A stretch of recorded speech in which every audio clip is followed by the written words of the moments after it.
नेकी का फल। बहुत समय पहले की बात है, एक छोटे से गांव में एक गरीब लड़का रहता था जिसका नाम अर्जुन था। अर्जुन बहुत ही ईमानदार, दयालु और मेहनती था।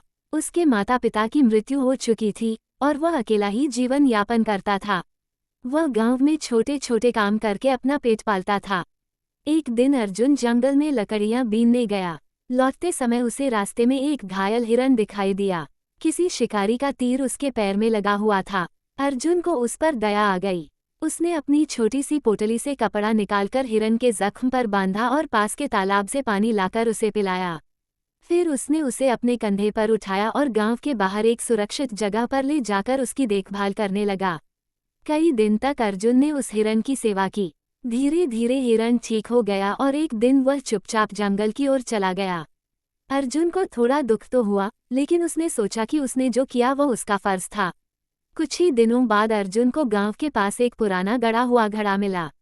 जब उसने उसे खोला तो उसमें सोने के सिक्के भरे हुए थे।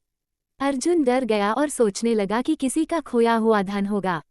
वह तुरंत घड़ा लेकर सरपंच के पास गया और पूरी बात बताई। सरपंच बहुत प्रभावित हुए अर्जुन की ईमानदारी से। तभी गांव के एक बुजुर्ग ने कहा, ये वही लड़का है जिसने घायल हिरन की सेवा की थी। उसी समय जंगल से एक साधु वहां आया और बोला, वह हिरन कोई साधारण जानवर नहीं था, वह एक देवता का रूप था जो अर्जुन की परीक्षा ले रहा था। अर्जुन ने नेकी की और यह सोना उसी का फल है। गांव के सभी लोग अर्जुन की प्रशंसा करने लगे। सरपंच ने निर्णय लिया कि अर्जुन को वह सारा सोना मिलना चाहिए। अर्जुन बहुत खुश हुआ, लेकिन उसने उस धन का उपयोग गांव के लिए स्कूल और अस्पताल बनवाने में किया। शिक्षा, नेकी कभी व्यर्थ नहीं जाती। जो दूसरों की मदद करता है, भगवान उसकी मदद किसी न किसी रूप में जरूर करते हैं।